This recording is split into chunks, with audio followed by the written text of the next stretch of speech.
Bienvenue sur le podcast du site maghrebemergent.com, le média indépendant et apolitique qui reprend toute l'actualité du Maghreb au quotidien.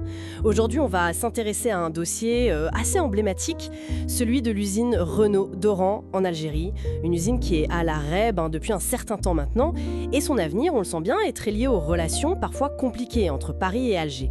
Pour en parler, on va s'appuyer sur une analyse qui s'intitule « Renault, Algérie, réconciliation et relance économique ». Et pour décrypter tout ça, nous avons avec nous un spécialiste de ces questions économiques et industrielles.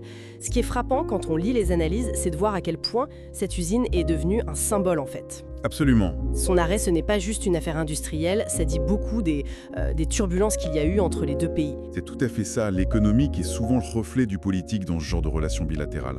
Justement, ces relations politiques, elles ont connu pas mal de hauts et de bas. Les documents qu'on a consultés parlent d'un léger dégel ces derniers temps. Est-ce que ça pourrait vraiment ouvrir une porte pour des projets comme Renault ? Alors oui, c'est indéniable que les tensions politiques ont eu un impact très lourd sur les dossiers économiques. Très lourd. Mais effectivement, il y a quelques signes récents d'apaisement, même s'ils sont timides, il faut le dire. Ça redonne un peu d'espoir pour certains projets importants entre les deux pays. Et celui de Renault, elle est clairement en première ligne.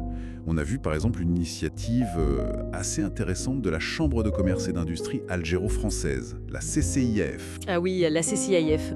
Vous faites bien de le mentionner, cette réunion est citée comme un moment potentiellement clé. Qu'est-ce qu'elle avait de si particulier ? C'était plus qu'une simple rencontre économique. Oui, on peut dire ça.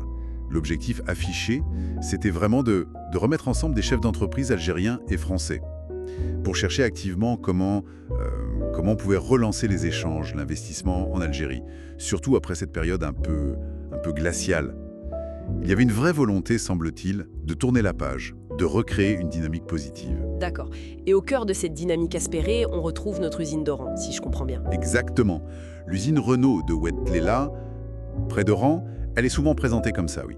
Comme un projet qui pourrait être structurant, un levier en quelque sorte pour réchauffer ces liens économiques. Bon, il faut dire qu'elle revient de loin, cette usine. Les sources rappellent bien les difficultés passées, surtout des pertes financières importantes. Ah oui ? Pourquoi ?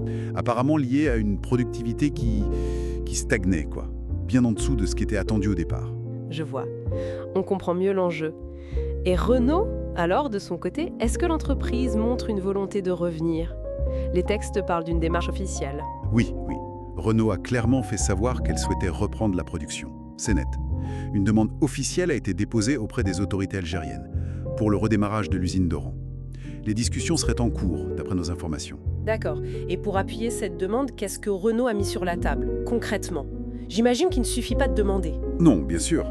Pour montrer sa bonne volonté et aussi pour se mettre en conformité avec la réglementation algérienne, Renault a déjà fait des investissements pour moderniser un peu l'usine. Et puis, il y a eu aussi, et c'est peut-être encore plus significatif, la mise en place d'un plan social. Un plan social ? Pendant l'arrêt. Oui, pour préserver les compétences des salariés algériens pendant toute cette période d'inactivité. C'est un geste qui compte, évidemment. Mais bon, ça reste une initiative de l'entreprise.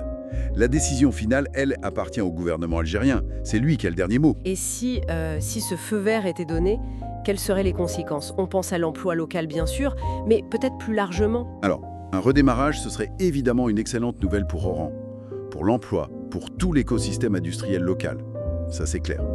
Mais au-delà de ça, ce serait vu comme un signal fort. Peut-être le marqueur d'une nouvelle étape dans les relations économiques franco-algériennes. Une sorte de preuve concrète que la coopération peut repartir, même après des moments difficiles. Très bien. Alors, si on essaie de résumer les points importants qui ressortent de tout ça, on a l'usine Renault d'Oran qui est en pause. Son avenir dépend beaucoup de l'amélioration du climat politique entre Paris et Alger. On voit des efforts récents, comme cette réunion de la CCIF qui essaie de favoriser une reprise. C'est ça ? Renault, de son côté, a officiellement demandé à redémarrer et a pris des mesures. Investissement, plan social. Oui, ils ont montré leur engagement. Mais au bout du compte, ce sont les autorités algériennes qui décideront. Exactement. Et ce qui est vraiment intéressant ici, et que les documents soulignent bien, c'est cette connexion très forte entre le dialogue politique au plus haut niveau et la faisabilité de grands projets économiques comme celui-ci. Le sort de cette usine, ça illustre parfaitement comment la volonté politique peut très directement ouvrir ou, au contraire, fermer des portes pour le développement économique entre deux pays. Ça fait réfléchir sur la dépendance de ces grands projets industriels aux humeurs de la diplomatie finalement. Merci pour votre écoute et retrouvez plus d'actualités sur maghrebemergent.com.